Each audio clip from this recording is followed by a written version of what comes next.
नमः। अहमस्मि डॉक्टर दीनानाथ साह, सह प्राचार्य संस्कृत पूर्णिमा राम प्रताप संस्कृत महाविद्यालय बैगनी दरभंगा। छात्रों, शास्त्रीय तृतीय खंडस्य के अनिवार्य प्रथम पत्र संस्कृत वाङ्मय के इतिहास के अंतर्गत आज मैं गद्य साहित्य से परिचय कराऊंगा। गत कक्षाओं में आपने महाकाव्य, गीति काव्य, नाट्य काव्य आदि विविध रचनाओं का परिचय प्राप्त कर चुके हैं। आज गद्य काव्य अथवा गद्य साहित्य के उद्भव और विकास से संबंधित सामान्य परिचय आपके साथ में शेयर करूंगा। छात्रों, जैसा कि आप जानते हैं, संस्कृत वाङ्मय अत्यंत विशाल है। संस्कृत वाङ्मय में पद्यात्मक रचनाएं अत्यधिक है, गद्य अपेक्षाकृत अत्यल्प। संस्कृत भाषा की अत्यंत संश्लिष्टता के कारण संस्कृत गद्य साहित्य का एक विशेष महत्व है, क्योंकि लाघव इसकी अभिव्यक्ति को और भी सुदृढ़ बनाता है। संस्कृत में गद्य का प्रयोग वैदिक काल से होता आया है। अथर्ववेद तथा कृष्ण यजुर्वेद में गद्य का सर्वप्राचीनतम रूप उपलब्ध होता है। ब्राह्मण एवं उपनिषद ग्रंथों में गद्य की बहुलता है। व्यास का निरुक्त 700 ईस्वी पूर्व भी गद्य में ही है। पतंजलि के महाभाष्य की रचना भी गद्य में ही हुई है।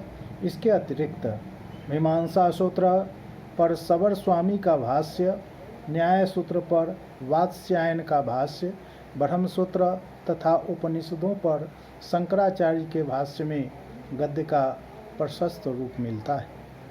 किंतु संस्कृत गद्य काव्य के उद्भव के विषय में निश्चित रूपेण कुछ भी कह सकना कठिन है। गद्य में जहाँ वस्तुतः लौकिक गद्य साहित्य में विशुद्ध काव्यात्मक रूप धारण किया है, वहाँ हमें लौकिक गद्य में कवित्रय सुबंधु, दंडी तथा वानभट्ट की रचनाओं पर दृष्टि विक्षेप करना चाहिए। किंतु सुबंधु, दंडी तथा वानभट्ट तक गद्य की विकसनशील परंपरा अपनी परिपक्वावस्था में पहुंच चुकी थी। यद्यपि साहित्यिक गद्य को पतंजलि ने यौकृत, प्रियंगु तथा यायाति का आख्यान के उदाहरण में दिए हैं, इससे स्पष्ट पता चलता है कि गद्य साहित्य का अवतरण पतंजलि से पूर्व हो चुका था, क्योंकि उनके महाभाष्य में वासवदत्ता, सुमनोत्तरा, भैमरथी नामक 3 गद्यात्मक कृतियों का स्पष्ट उल्लेख मिलता है।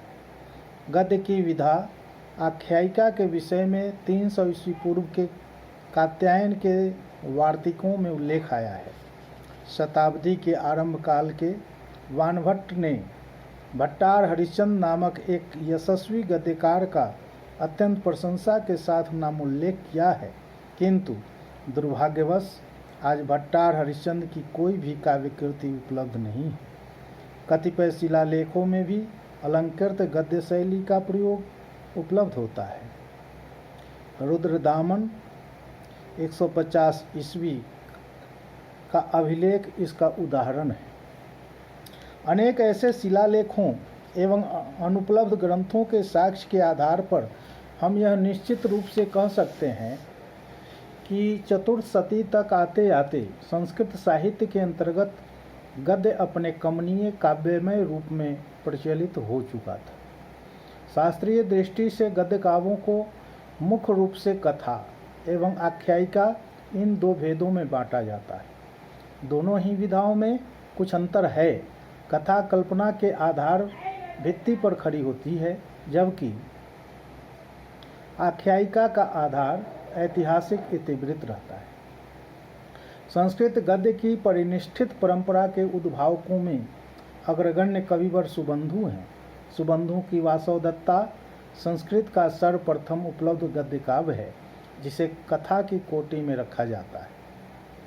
सुबंधु की वासवदत्ता में चिंतामणि नामक राजा के पुत्र राजा कंदर्प केतु एवं कुसुमपुर के राजा श्रृंगार शेखर की पुत्री वासवदत्ता की प्रणय कथा है। वासवदत्ता के अंतर्गत संस्कृत गद्य काव्य की प्रौढ़ी के दर्शन तो होते ही हैं, इसके अतिरिक्त भी अन्य काव्य रूढ़ियों के पालन एवं विस्तार में सुबंधु की रुचि स्पष्ट दृष्टिगत होती है।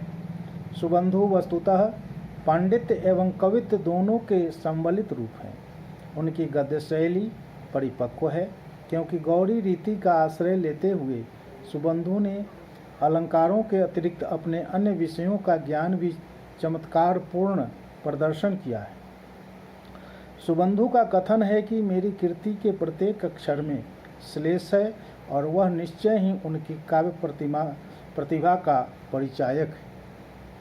सुबंधु के पश्चात दशकुमार चरित के प्रणेता कवि दंडी का स्थान आता है, किंतु कालक्रम एवं विषय में काफ़ी मतभेद के कारण कतिपय विद्वान दंडी को वाण के पश्चात मानते हैं। दंडी की अनेक रचनाएं हैं, जिनमें दो के विषय में कोई मतभेद नहीं है। इसमें पहली रचना के रूप में काव्यादर्श नामक लक्षण ग्रंथ उनके अलंकार शास्त्र के आचार्यत्व की प्रतिष्ठा करता है। दशकुमार चरित मूलतः गद्य काव्य है, और यदि मूल्यांकन किया जाए तो यह तत्कालीन काव्य चेतना एवं जनमानस को प्रभावित करने वाले एक वैसी विलक्षण कृति है जिसमें कलात्मकता की पराकाष्ठा है। दशकुमार चरित में 10 राजकुमारों का चारित्रिक विकास वर्णित है। यह 3 चरणों में विभक्त है। पूर्व पीठिका, जिसमें 5 उच्छ्वास हैं, उत्तर पीठिका जिसमें 8 उच्छ्वास हैं, और ग उपसंहार। पूर्व पीठिका में 2 राजकुमारों की चर्चा आई है और उत्तर पीठिका में अन्य 8 राजकुमारों की चर्चा हुई है। दंडी ने अपनी इस कृति में तत्कालीन समाज का अत्यंत यथार्थ तथा सजीव चित्रण प्रस्तुत किया है। यही कारण है कि दशकुमार चरित किसी भी आधुनिक उपन्यास से कम मनोरंजक नहीं है। दंडी की शैली प्रायः वैदर्भी है। भाषा सहज, प्रभावपूर्ण, ललित एवं मुहावरेदार है। कहीं भी शब्दाडंबर नहीं दिखाई देता है। यही कारण है कि दंडी अपने पद लालित्य के लिए प्रख्यात हैं। दंडिनः पद लालित्यम। दंडी के पश्चात वानभट्ट का स्थान आता है। सम्राट हर्षवर्धन के सभारत्न होने के कारण वानभट्ट के काल निर्णय में कोई कठिनाई नहीं है। 7वीं शताब्दी का प्रारंभ ही वान का स्थिति काल है। वानभट्ट रचित 2 गद्य काव्य उपलब्ध हैं, हर्षचरित एवं कादम्बरी। हर्षचरित एक आख्यायिका है जिसके अंतर्गत 8 उच्छ्वासों में वान ने अपने आश्रयदाता सम्राट हर्षवर्धन का जीवन चरित प्रस्तुत किया है। परंतु प्रारंभिक 2 उच्छ्वासों के अंतर्गत वान ने अपना व्यक्तिगत परिचय देते हुए अपने वंश का विस्तार, पूर्वजों का चरित्र, अपने माता पिता, अपनी बाल्यावस्था, युवावस्था में अपनी बहुविध मित्र मंडली के साथ देश देशांतर में पर्यटन आदि वैयक्तिक घटनाओं का उल्लेख करते हुए कवि ने अपने पूर्ववर्ती कवियों की काव्य कला की प्रशंसा करते हुए कुछ ऐसे नामों का भी उल्लेख किया है जिनकी कृतियां आज उपलब्ध नहीं। यह निश्चित रूप से मानना पड़ेगा कि वान ने संस्कृत गद्य साहित्य के इतिहास को इस रूप में एक ठोस आधार भूमि दी। दूसरी कृति कादम्बरी संस्कृत साहित्य के गद्य का उत्कृष्टतम रूप है। भाषा एवं वर्ण विषय की दृष्टि से यह कथा अथवा उपन्यास की कोटि में आता है।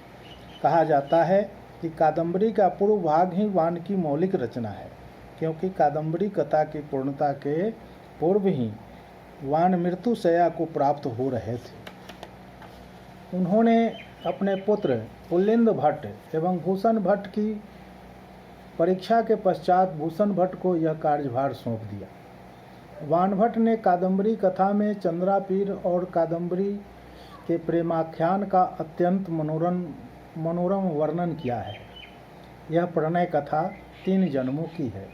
वर्णन की दृष्टि से यह संस्कृत साहित्य की गद्य विधा का सर्वाधिक गौरवमय उपन्यास है। विशद चरित्र चित्रण, वर्णन की प्रयोग कुशलता, भाषा का अटल वैभव और मानव हृदय निश्रित भावों के यथार्थांकन में वान भट्ट के समानांतर अन्य कवि नहीं।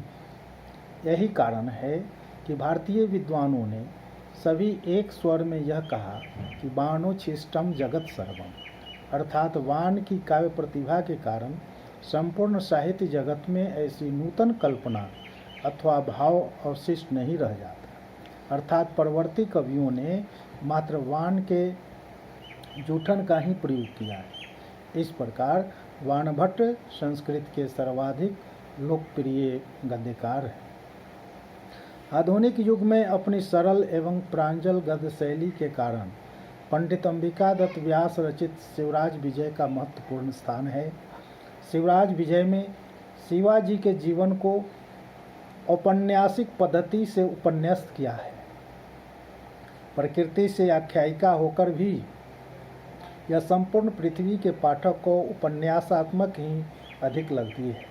जहाँ तक अन्य वर्णनात्मक एवं काव्यात्मक पक्षों का प्रश्न है, व्यास ने अपनी कवित्व एवं पांडित्य द्वारा कहीं भी स्वयं को किसी का अनुकर्ता नहीं बनाते, बल्कि भावानुरूप सतत सहज सरल शैली में ही अपने अभिनव प्रयोगों को भी प्रश्रय देते हैं। पंडित अंबिका दत्त व्यास को विद्वानों ने अभिनववान की संज्ञा दी है। इस प्रकार आपने देखा कि गद्य साहित्य का उद्भव और विकास सामान्य रूप से हमारे सामने किस रूप में आया। मुख्य रूप से 3 सुबंधु, दंडी और वान भट्ट प्राचीन रचनाकार के रूप में प्रतिष्ठित हैं और आधुनिक रचनाकारों में पंडित अंबिका दत्त व्यास का नाम आता है, जिनका शिवराज विजय प्रसिद्ध है। छात्रों को गद्य साहित्य का अध्ययन करना चाहिए। आज इन्हीं शब्दों के साथ अपनी वाणी को विराम देता हूँ। धन्यवाद।